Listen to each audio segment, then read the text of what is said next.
Bonsoir à tous, merci pour votre présence, merci de venir écouter ces paroles, merci de vous intéresser à cet enseignement, merci de donner l'occasion à cet enseignement d'exister, merci d'avoir des oreilles pour entendre ça, parce que, euh, parce que je pense que c'est précieux, mais bien sûr, c'est l'enseignement que je propose, alors je ne suis pas forcément lucide.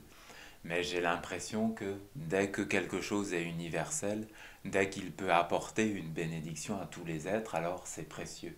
En tout cas, c'est ma définition de ce qui est précieux.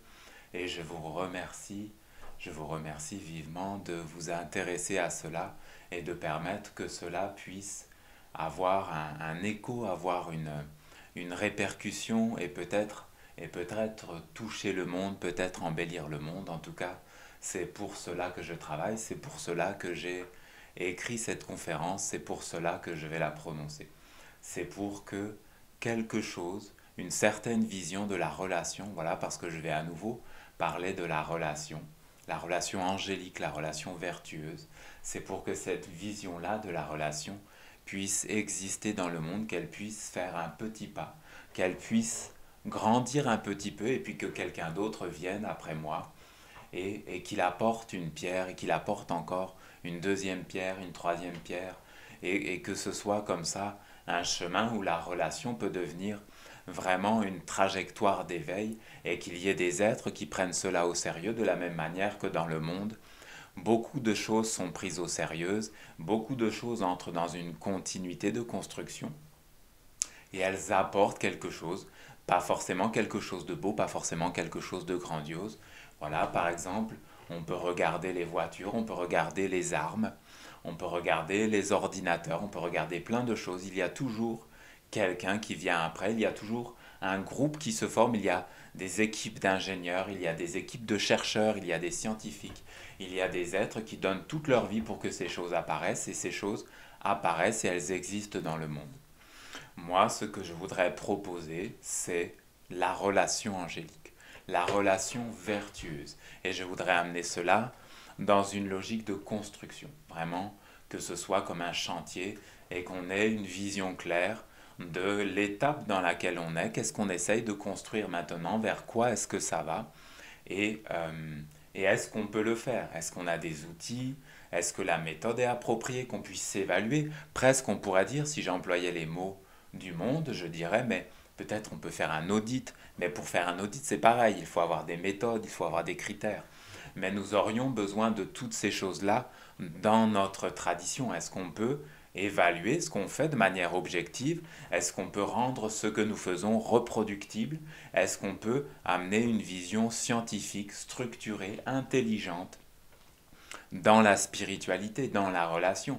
Ou est-ce que c'est forcément quelque chose qui est un peu comme ça, au hasard, dans le sens du vent, si peut-être les conditions étaient réunies, alors ça s'est bien passé, et puis une autre fois les conditions n'étaient pas réunies, mais on ne sait pas pourquoi, parce qu'on ne sait pas vraiment quelles sont les conditions, et du coup ça s'est mal passé, et bien souvent les relations se passent comme ça.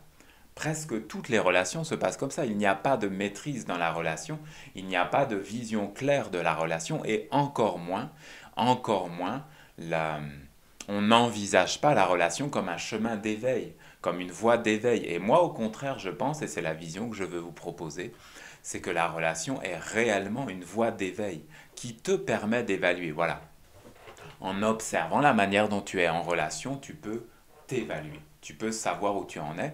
Et donc, je vais continuer à préciser, structurer ces choses euh, dans la suite, dans la ligne de ce que j'avais dit lors de notre précédente rencontre. Et je n'aurai pas le temps de finir lors de cette rencontre. Il y aura encore une suite la prochaine fois. Parce que c'est quelque chose que j'élabore, c'est quelque chose que je mets en place progressivement en observant. Et il y a des étapes, voilà. Et il y a des étapes pour le mettre en forme, il y a des étapes pour le communiquer et pour le réaliser concrètement, il y aura évidemment encore plus d'étapes. Parce qu'après, il va falloir appliquer, peut-être il faut des exercices, peut-être il faut observer une situation, puis prendre du recul, se dire ah mais qu'est-ce que j'ai dit, qu'est-ce que j'ai fait, quel était mon état intérieur, qui est-ce que j'étais, toutes ces choses. Il faut vraiment euh, plein d'étapes pour que quelque chose, pour qu'une idée devienne une réalité dans le monde, il faut plein d'étapes. Donc aujourd'hui, une petite étape de plus, si vous voulez, si ça vous intéresse. Alors, pour rafraîchir un peu la mémoire de tout le monde et puis aussi pour ceux qui viennent découvrir cet enseignement et qui n'étaient pas là lors de nos précédentes rencontres, je vais faire un petit résumé des différentes notions que j'avais abordées dans cette trajectoire de construction d'une modalité relationnelle angélique vertueuse.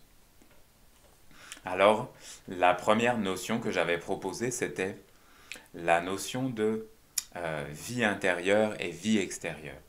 Voilà, rénover notre modalité relationnelle dans le sens de la relation angélique suppose de réviser profondément les notions de vie intérieure et vie extérieure. En résumé, la vie intérieure est ce qui est lié à l'âme immortelle dans le sens de la semence divine et également dans le sens de la présence des sept règnes. Voilà, vous savez qu'il y a cette distinction très forte dont je parle régulièrement et dont je vais probablement beaucoup parler jusqu'à ce que ça devienne vraiment tangible et compréhensible, c'est que nous avons une personnalité psychologique et nous avons notre âme immortelle qui est liée, qui n'est pas liée à la psychologie, qui n'est pas liée au concept élaboré par les hommes. Ce sont deux choses différentes, mais ce n'est a priori pas compréhensible. C'est quelque chose qui doit être conquis. Voilà, il faut vraiment faire un travail sur soi intense, répété, sur une longue durée pour, en fin de compte, en arriver à constater qu'effectivement, nous avons une personnalité psychologique qui est liée à la vie extérieure. Voilà. La personnalité psychologique est l'empreinte du monde extérieur sur nous et c'est perçu ensuite comme quelque chose de notre vie intérieure.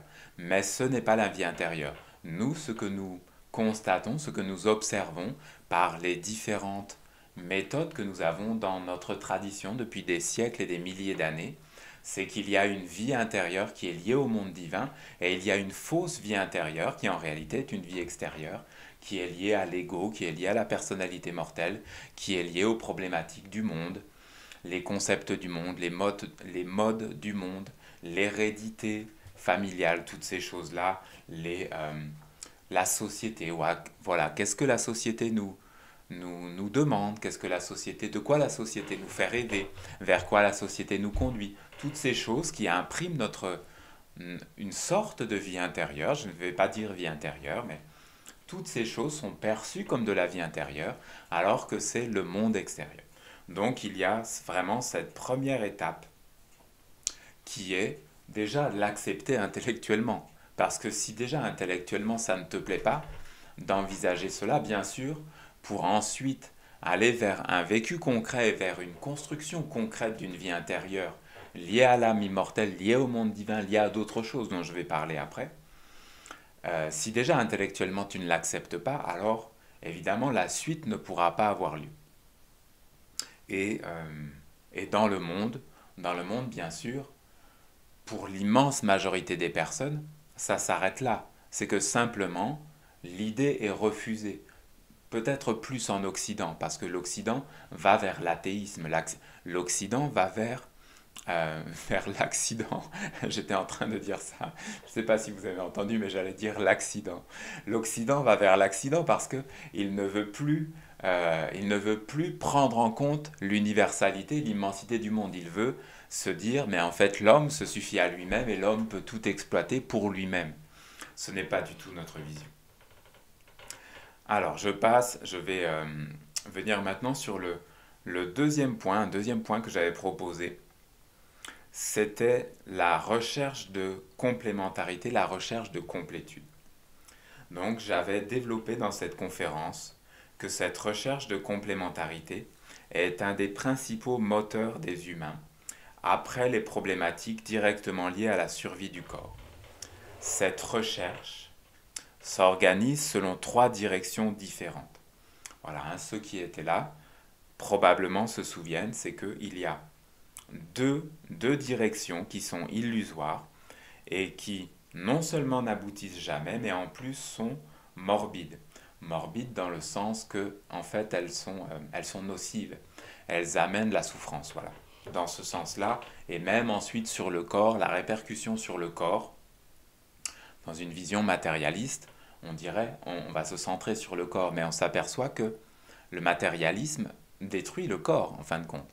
Et le côté spirituel va aussi aller vers le côté de la destruction du corps, parce que ce ne sont pas des dynamiques équilibrées, ce ne sont pas des dynamiques avec du dosage. Voilà, on a ce texte sacré qui est...